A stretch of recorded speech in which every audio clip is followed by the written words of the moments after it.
Hello everyone, आप सभी का इस अमेजिंग से प्लेटफॉर्म पे मैं आयुष सिसोदिया बच्चों वेलकम करता हूं।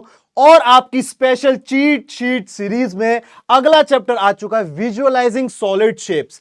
तो बच्चे कोशिश करेंगे फटाफट से 15-20 मिनट या थोड़ा सा ज्यादा टाइम लेंगे और इस चैप्टर को पूरा उड़ाने की कोशिश करेंगे। पूरा चैप्टर आपको एकदम चटक जाएगा। तो चलिए स्टार्ट करते हैं और देखते हैं कुछ इंपॉर्टेंट टॉपिक्स आपके। जैसे कि बच्चे सबसे पहले नेट्स, ये काफी इंपॉर्टेंट टॉपिक हो जाता है अगर हम इस चैप्टर स्पेसिफिक की बात करें।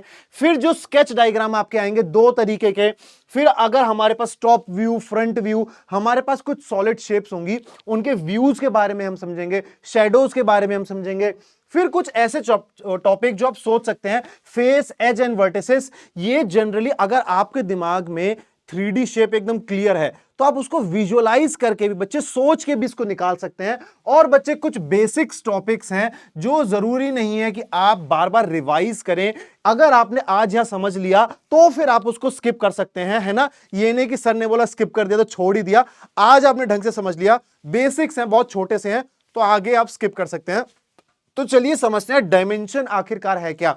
अगर मैं बात करता हूं वन डायमेंशनल फिगर की, तो ऐसे फिगर जो सिंपल एक ही डायरेक्शन में, बच्चे एक सिंगल डायरेक्शन में मूव करते हैं, एक ही एक्सिस में मूव करते हैं, जो कि वन डायरेक्शनल मूवमेंट रखेंगे बच्चे। यहां पे इसको मार्क कर देते हैं, वन डायरेक्शनल मूवमेंट रखेंगे। जैसे कि बच्चे हमारे पास अगर आप देखें, यहां पे एक रे है बच्चे जो सिंपल एक ही एक्सिस में मूव कर सकती है। डायरेक्शन तो ये हमारी लाइन होगी बच्चे, रे सिर्फ एक डायरेक्शन में मूव करेगी। ये लाइन है जो इस तरीके से मूव करेगी, और लाइन सेगमेंट बच्चे जो कि इसका एक कट आउट पार्ट होता है। तो आई होप यहां तक आपको क्लियर होगा। अगर हम 2 डायमेंशन की बात करें बच्चे, तो यहां पे आप देख सकते हैं हमारे पास एक एक्स वाई प्लेन है जो कि बच्चे इस तरीके से अप डाउन एंड बच्चे लेफ्ट राइट मूव कर सकता है। ये सिंपल या तो अप डाउन मूव करेगा वन डायमेंशन, या तो लेफ्ट राइट मूव करेगा। लेकिन जो 2 डायमेंशनल है बच्चे, वो लेफ्ट राइट और अप डाउन दोनों में मूवमेंट रख सकता है। तो यहां तक अगर आपको क्लियर है तो कुछ 2 डायमेंशनल शेप्स के एग्जांपल देखते हैं, जैसे कि बच्चे triangle, square, rectangle, circle and बच्चे क्वाड्रिलेटरल। आप सभी देख सकते हैं ये जो हमारा एक तरीके से बोर्ड है बच्चे, ये एक 2 डायमेंशनल बोर्ड है जिसपे मैं कोई भी 2D शेप बना सकता हूं किसी भी तरीके की। मान लीजिए बच्चे, अगर मैंने ये एक यहां पे स्क्वायर बनाया तो यहां पे इसके पास हाइट है एंड बच्चे हमारे पास ये है इस तरीके से इसकी विड्थ। तो यहां पे ये क्लियर है बच्चे कि इसके पास सिर्फ 2 ही डायमेंशन है। बट अगर कोई चीज 3 डायमेंशन में हो, अब 3 डायमेंशनल ऑब्जेक्ट्स मैं आपको सिर्फ यहां पे दिखा सकता हूं बच्चे, ये एक रिप्रेजेंटेशन है। एक्चुअल 3 डायमेंशन ऑब्जेक्ट्स बच्चे कुछ इस तरीके से होते हैं जिनके पास 3 एक्सिस होंगी बच्चे। वो हमारे पास लेंथ, ब्रेथ एंड हाइट, कुछ तीनों डायरेक्शन में वो मूवमेंट करते हैं बच्चे इस तरीके से। और ये ग्रीन लाइन मान लीजिए इस तरीके से बोर्ड के बाहर आ रही है, तो ये हमारे 3D फिगर है। जैसे कि बॉटल को अगर आप एक सिलेंडर का एग्जांपल समझे बच्चे, ये एक 3D ऑब्जेक्ट्स है। हमारे पास कुछ 3D ऑब्जेक्ट्स जैसे बर्थडे की कैप होती है, कोन, फिर स्फीयर जैसे बच्चे बॉल होता है, सिलेंडर जैसे बॉटल, क्यूब बच्चे आपने डाइस देखा होगा क्यूब, और शूज का जो बॉक्स होता है बच्चे वो एक क्यूबॉइड होता है। एंड बच्चे प्रिज्म अगर आपने देखा हो, नीचे से स्क्वायर है, ऊपर से ये सारे आपस में पॉइंटेड हैं। अब कुछ बच्चों को डाउट आता है कि सब प्रिज्म और पिरामिड में क्या डिफरेंस है। मैं कहता हूं बच्चे स्क्वायर प्रिज्म है ना, तो यहां पे नीचे स्क्वायर होगा, ऊपर ये पॉइंटेड होगा। लेकिन अगर मैं कहता हूं बच्चे स्क्वायर यहां पे पिरामिड, तो पिरामिड बच्चे ऊपर से पॉइंटेड होगा, और जो प्रिज्म होता है बच्चे, यहां पे गलत लिखा है, ये पिरामिड होगा यहां पे।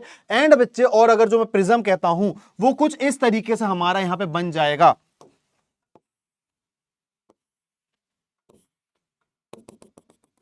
सो आई होप बच्चे ये 3D ऑब्जेक्ट भी आपको क्लियर होगा। अगर मैं कहता हूं पेंटागन, तो यहां पे बच्चे पेंटागन आ जाएगा। अगर मैं कहता हूं हेक्सागन, तो यहां पे हेक्सागन आ जाएगा। अगर मैं कहता हूं हेक्सागन पिरामिड, तो बच्चे बेस हेक्सागन होगा और ये ऊपर से एक सिंगल पॉइंट मिलेंगे, जिस तरीके से आपने इजिप्ट के पिरामिड्स भी देखे होंगे। सो आई होप बच्चे ये 3D शेप्स आपको बिल्कुल क्लियर हैं। अब हमारे पास बच्चे इन 3D शेप्स में कुछ पार्ट्स आते हैं, जैसे कि फेस। बच्चे फेस क्या होता है? Each flat surface of a solid. बच्चे यहां पे आप देख सकते हैं हमारे पास एक फेस है, तो टोटल इसके कितने फेस होंगे अगर आप काउंट करें बच्चे, हमारे पास यहां पे 6 फेस होंगे। 4 ऐसे फेस, एक टॉप का और एक बॉटम का। फिर अगर हम बच्चे आगे बढ़े, वर्टेक्स। बच्चे वर्टेक्स क्या होता है? यहां पे इस कॉर्नर को अगर आप देखें बच्चे, ये वर्टेक्स कहलाता है। तो कितने वर्टेक्स होंगे? फटाफट से एक डाइस में काउंट करके बताइए कितने वर्टेक्स होंगे। और एज क्या होता है बच्चे? एज होता है ये हमारी स्ट्रेट लाइन बच्चे, ये एजेस होती हैं जो सीधी डंडियां होती हैं, एक तरीके से वो एजेस होती हैं। आपने सुना होगा बैट के एज पे लग के बॉल चली गई, यानी जो कॉर्नर की लाइन होती है वहां से बॉल लग के चली गई। तो सेम ही कंसेप्ट है बच्चे यहां पे एज का। अब कुछ इंपॉर्टेंट हमारी 3D शेप्स के कितने फेस होंगे, कितने वर्टिसेस होंगे, कितनी एजेस होंगी, आपके सामने बच्चे यहां पे दिया हुआ है। फटाफट से आप या तो इनको याद कर सकते हैं।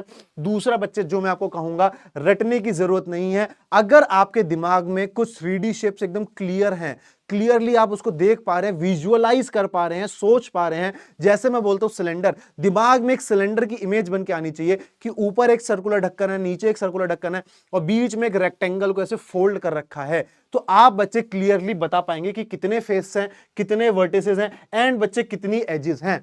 अब जैसे ही मैंने आपको बोला बच्चे कि एक सर्कल है, नीचे एक सर्कल है और बीच में रेक्टेंगल फोल्ड है, अगर मैं इस फोल्ड को बच्चे खोल दूं, इसके सारे पार्ट्स को खोल दूं, तो पेपर का जो स्ट्रक्चर मेरे पास आएगा बच्चे, उसको हम नेट बोलते हैं। जैसे कि आप देख सकते हैं हमारे पास यहां पे क्यूब के नेट हैं। अगर इसको बच्चे मैं इस तरीके से फोल्ड कर दूं, इसको भी इस तरीके से फोल्ड कर दूं, इसको भी इस तरीके से फोल्ड कर दूं एंड बच्चे इसको भी ऐसे फोल्ड कर दूं, मैं ऐसे बॉक्स पूरा बंद हो जाएगा और ये क्यूब बन जाएगा। अगेन बच्चे ये भी क्यूब बन जाएगा, ये भी क्यूब बन जाएगा। तो इस टाइप के 2D स्ट्रक्चर को जिनको फोल्ड करके हम 3D स्ट्रक्चर बना सकते हैं, इनको बच्चे हम बोलते हैं net of that 3D shape, net of that solid. तो ये बच्चे क्यूब का है। अगर आप देखें बच्चे ये हमारे पास क्यूबॉइड का है। सिमिलरली बच्चे ये कोन का है, ऐसे हम कर्व करेंगे, नीचे ये सर्कल ये बंद हो जाएगा। अगर आप यहां पे देखें बच्चे ये रहा सर्कल, फिर ये रहा सर्कल एंड बच्चे इस रेक्टेंगल को मुझे कर्व्ड करके फोल्ड करना है। अगर मैं इसको बच्चे बंद करूंगा तो यहां पे ये मेरा इस तरीके से स्क्वायर पिरामिड बन जाएगा। आई होप बच्चे ये सारे नेट्स आपको बिल्कुल क्लियर होंगे। सो ये नोट बच्चे, a rectangular pyramid has a rectangular base and triangle on the 4 sides. आपके पास देख सकते हैं बच्चे यहां पे हमारे पास ट्रायंगल ही है। ये हमारा रेक्टेंगुलर पिरामिड या फिर स्क्वायर पिरामिड जो भी होगा, यहां पे वो शेप होगी। बाकी के चारों तरफ बच्चे हमारे पास रेक्टेंगल्स ही होंगे और ट्रायंगल होगा क्योंकि ऊपर जाके बच्चे मिलता है। सो आई होप ये नेट्स बच्चे आपको बिल्कुल क्लियर होंगे। अब अगर आपको 3D शेप्स को ड्रॉ करना है बच्चे, तो आपके पास दो तरीके हैं 3D शेप्स को ड्रॉ करने के। पहला तरीका बच्चे हमारे पास है ऑब्लिक स्केच, दूसरा तरीका है बच्चे हमारे पास आइसोमेट्रिक स्केचेस। तो चलिए यहां पे सबसे पहले ऑब्लिक स्केच को देखते हैं। ऑब्लिक स्केच में बच्चे एक तरीके से हमारे पास ऐसा ग्राफ पेपर होता है। अगर हम बच्चे 3x3x3 एक क्यूब बनाना है, तो यहां पे हम सबसे पहले एक स्क्वायर बनाएंगे, फिर सेम स्क्वायर बच्चे हम पीछे भी बनाएंगे, सेम स्क्वायर बनाएंगे बच्चे एंड बच्चे यहां पे जो ये हमारे कॉर्नर वर्टिसेस है ना, इनको इस तरीके से हमें सिंपल ज्वाइन कर देना है एंड हमारे पास तैयार हो जाएगा हमारा क्यूब। सो आई होप बच्चे ये आपको बिल्कुल क्लियर होगा कि किस तरीके से हम ग्राफ के ऊपर 3x3x3 का यहां पे हम क्यूब को बनाने वाले हैं। आपको अगर 3x3 का बनाना है तो सिंपल आपको याद रखना है बच्चे, यहां पे आपको 3 बॉक्स 3 एंड 3 ही बॉक्स लेने हैं। यहां पे थोड़ा सा बड़ा बना दिया है, ये हमारा एक सिंगल बॉक्स है। ऐसे आपको 3-3 बॉक्सेस को लेते हुए चलना है। और डेप्थ बच्चे हमारी थोड़ी सी यहां पे एक्चुअल डेप्थ नहीं है, थोड़ा इसके बारे में पढ़ते हैं। The sizes of the front face and opposite face तो हमारी सेम होगी बच्चे। हमारी जो फ्रंट फेस आप देख सकते हैं एंड जो पीछे का फेस है और जो फ्रंट फेस है वो एकदम सेम होगी। The edges which are all equal in cube appear so in the sketch through the actual measures of the edge are not so taken. बच्चे हमारा जो एक्चुअल मेजर्स होता है इसमें वो नहीं ले पाते हैं। सो आई होप ऑब्लिक स्केच आपको बिल्कुल क्लियर होगा, क्योंकि आगे आता है आइसोमेट्रिक स्केच जिसमें हम बच्चे डॉट पैटर्न का यूज करते हैं। अब ये हमने बच्चे डॉट पैटर्न बनाया है जिसमें सारे डॉट्स हैं हमारे पास। अब हमने इन डॉट्स को ज्वाइन करके बच्चे एक स्क्वायर बनाया, सिंपल बच्चे। फिर हमने पीछे हमारे पास जो एजेस थी उनको हमने ड्रॉ किया, जो पीछे वाली एजेस में हमने लेके गए हैं एंड बच्चे ये बिल्कुल इस तरीके से जाएंगी कि जो हमारी डायमेंशन फ्रंट स्क्वायर की है, पीछे बच्चे अगेन हमारे पास जो स्क्वायर बनने वाला है वो सेम डायमेंशन का बनेगा, ताकि हम इस तरीके से यहां पे एक बेटर क्यूब को ड्रॉ कर सकें जो देखने में एकदम चारों तरफ से एक सा लगना चाहिए। यहां तक आइसोमेट्रिक स्केच अगर आपको क्लियर है तो मेनली इनमें क्या डिफरेंस है बच्चे, यहां पे हमारे पास स्क्वायर शीट है एक तरीके से ग्राफ की तरह, एंड हमारे पास यहां पे डॉटेड शीट है, आइसोमेट्रिक शीट बच्चे से कहते हैं। अब बच्चे आपको एक चीज बच्चे हमेशा कंफ्यूज करती होगी, अगर आपने घर को एग्जैक्ट ऊपर से देखा हो जो एक हट शेप में है, तो आपने देखा होगा अगर आप इस हट को एग्जैक्ट बच्चे ऊपर से देखें तो आपको कुछ इस तरीके का व्यू दिखता होगा। आप कभी कभी कंफ्यूज हो जाएंगे कि ये 2D शेप है या 3D शेप है। मान लीजिए बच्चे ये एक 3D शेप है, बट अगर आप इसको एग्जैक्ट सामने से देख रहे हैं तो ये फोन बच्चे आपको एक रेक्टेंगल दिख रहा है ना। अगर मैं इसको ऐसे देखूंगा बच्चे तो यहां से भी ये एग्जैक्ट बच्चे रेक्टेंगल दिख रहा है। अगर आप इसको बिल्कुल एग्जैक्ट सामने से देखेंगे बच्चे, यहां से बिल्कुल एग्जैक्ट सामने से, ऐसे ये बच्चे एक 3D शेप है। सो इस तरीके के व्यूज अगर आप देखें बच्चे, अगर हम यहां से साइड से देखेंगे बच्चे तो हमें ये वाला रेक्टेंगल दिख रहा है, फिर ऊपर वाला ये वाला बच्चे हमें रेक्टेंगल दिख रहा है, एंड बच्चे अगर हम एकदम फ्रंट से देखेंगे तो हमें सिर्फ ये स्ट्रक्चर दिखाई देगा। तो बच्चे मैं एक बार सामने से हट जाता हूं, ध्यान से देखो, आपको ये सारे व्यूज दिखाई देंगे जो एक 3D शेप को अगर आप एग्जैक्ट सामने से देख रहे हो तो 2D शेप की तरह अपीयर होता है, बट वो है बच्चे 3D शेप। इस टाइप के व्यूज को बच्चे हम बोलते हैं फ्रंट व्यू, फिर साइड व्यू, एंड बच्चे टॉप व्यू।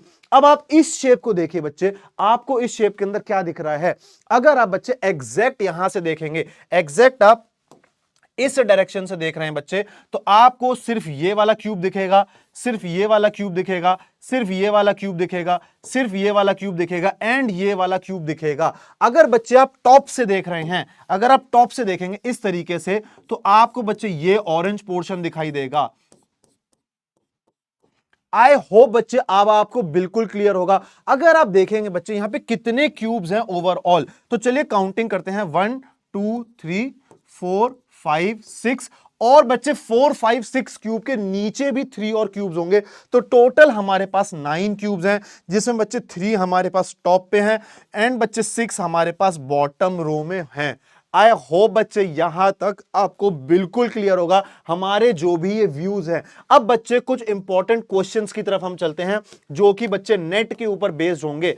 आपने इन सबके नेट देखे हैं, क्यूब का नेट बच्चे आप सभी को याद होगा, तो फटाफट से बच्चे इसका नेट बनाइएगा। अगर मैं यहां पे सिलेंडर का नेट देखता हूं बच्चे, कुछ इस तरीके से मेरे पास यहां पे इसका नेट हो जाएगा, जो इस तरीके से बिल्कुल सर्कुलर होगा यहां पे। अगर मैं यहां पे इसका नेट देखता हूं बच्चे, कुछ इस तरीके से इसका नेट हो जाएगा हमारे पास। नेक्स्ट बच्चे अगर मैं यहां पे इसका नेट देखता हूं, तो यहां पे अब मेरे पास ऊपर नीचे ऐसे बच्चे यहां पे सारे हमारे पास ट्रायंगल्स आ जाएंगे, तो कुछ इस तरीके से हमारी यहां पे नेट फॉर्मेशन हो जाएगी। सो ये इन शेप के बच्चे सारे नेट्स हो जाएंगे, एंड आई होप आपको ये बिल्कुल क्लियर होगा। आगे बढ़ते हैं बच्चे सॉलिड शेप्स के ऊपर बेस्ड। यहां पे what cross section do you get when you give a vertical cut. बच्चे अगर हमने एक वर्टिकल कट दिया है यहां पे एक सर्कुलर पाइप को, चलिए एक सर्कुलर पाइप है हमारे पास ए, और अगर बच्चे उसको मैंने एक वर्टिकल कट दिया है, देखो बच्चे सर्कुलर पाइप सबसे पहले हम ड्रॉ कर लेते हैं कि किस तरीके से हमारा सर्कुलर पाइप रखा हुआ है। मान लेते हैं बच्चे हमारा एक सर्कुलर पाइप कुछ इस तरीके से है, हमारा कुछ सर्कुलर पाइप इस तरीके से है, और अगर बच्चे मैंने इसको एक वर्टिकल कट दे दिया है, मान लीजिए उसको मैंने ऐसे कट कर दिया है, ऐसे इस तरीके से कट कर दिया है, तो हमें कौन सा क्रॉस सेक्शन मिलेगा बच्चे, तो यहां पे हम देख सकते हैं कि अगेन एक सर्कुलर क्रॉस सेक्शन ही मिलने वाला है। अगेन एक सर्कुलर क्रॉस सेक्शन ही मुझे यहां पे बीच में से मिलेगा।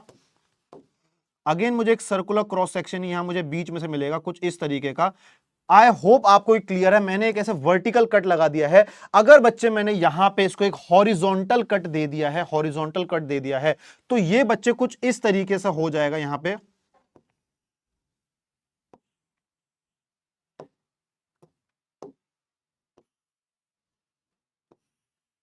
ये कुछ बच्चे इस तरीके से यहां पे हो जाएगा, आप समझ सकते हैं, इस तरीके से मैंने इसको स्लाइस कर दिया है, तो ये कुछ इस तरीके से हो जाएगा कि हमारे पास एक पाइप था जिसको मैंने ऐसे बच्चे बीच में से काट दिया है। तो यहां पे आप देखेंगे ऊपर का जो हमारा सर्कुलर पोर्शन है बच्चे, ये रिमूव हो चुका है। अगर मैं इसको इस तरीके से कट कर दूंगा, अब हमारे पास बच्चे एक आइसक्रीम कोन है।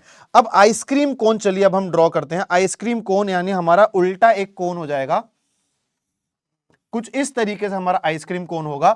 अगर बच्चे यहां पे मैं एक वर्टिकल कट देता हूं कुछ इस तरीके से, तो हमारे पास कुछ इस तरीके का स्ट्रक्चर रह जाएगा यहां पे। कुछ इस तरीके से स्ट्रक्चर आ जाएगा हमारे पास। नेक्स्ट बच्चे अगर मैं इसमें एक हॉरिजॉन्टल कट देखता हूं यहां पे, तो यहां से बच्चे एक छोटा कोन मेरे पास आ जाएगा, यहां से एक छोटा कोन आ जाएगा, ये ऊपर का कोन बच्चे मेरे पास रिमूव हो चुका है। सो आई होप ये आपको बिल्कुल क्लियर होगा कि किस तरीके से हमारे पास यहां पे एक सर्कल आ जाएगा एंड बच्चे यहां पे एक ट्रायंगुलर स्ट्रक्चर आ जाएगा। किस तरीके से हमने, ये बहुत अच्छा सवाल है बच्चे, आपकी विजुअलाइजिंग कैपेसिटी इसमें बहुत इंप्रूव होगी। तो इस टाइप के क्वेश्चंस को करते रहिएगा। अब आपके सामने एक बहुत अच्छा सवाल आता है बच्चे, जो कि है कि अगर हमारे पास एक लाइट बल्ब है बच्चे जो जल रहा है राइट अबव दीज ऑब्जेक्ट्स, अब आपको बताना है कि name the shape of the shadow obtained इन बच्चे ईच केस। हर केस में हमारे पास क्या शैडो ऑब्टेन होगी बच्चे। एक ये स्फीयर है, अगर आप देख पाए बॉल हमारे पास एक स्फीयर है, तो इसके नीचे बच्चे क्या शेप आने वाली है, कुछ इस तरीके से गोल शेप आ जाएगी, यानी कि सर्कल। नेक्स्ट बच्चे अगर आप एक कॉपी के नीचे की एक शैडो देखेंगे तो हमारे पास बच्चे एक रेक्टेंगुलर शैडो आ जाएगी। जिस तरीके से ये बुक है, यहां पे बीच में इसका कुछ मार्जिन होगा, एक रेक्टेंगुलर शैडो आ जाएगी। ऐसे इस चैप्टर में बच्चे जितनी अच्छी आपकी विजुअलाइजिंग पावर होगी, लास्ट मिनट टिप मैं आपको यही देना चाहूंगा बच्चे, शेप्स को थोड़ा देखिए, अपने दिमाग के अंदर सोचिए कि किस तरीके से ये शेप है। अगर मैं इस शेप को रोटेट करूंगा तो किस तरीके से दिखेगी, उसका कॉर्नर कैसे दिखेगा, टॉप व्यू किस तरीके से होगा, शैडो किस तरीके से फॉर्म होगी। जितनी अच्छी आपकी विजुअलाइजिंग कैपेसिटी होगी बच्चे, उतने अच्छे तरीके से आप यहां पे मार्क्स ला पाएंगे। तो बच्चे फटाफट से मेहनत करते रहिए, इस क्वेश्चंस को जरूर दोबारा सॉल्व करिएगा। मिलेंगे हम नेक्स्ट क्लास में। Bye bye and take care.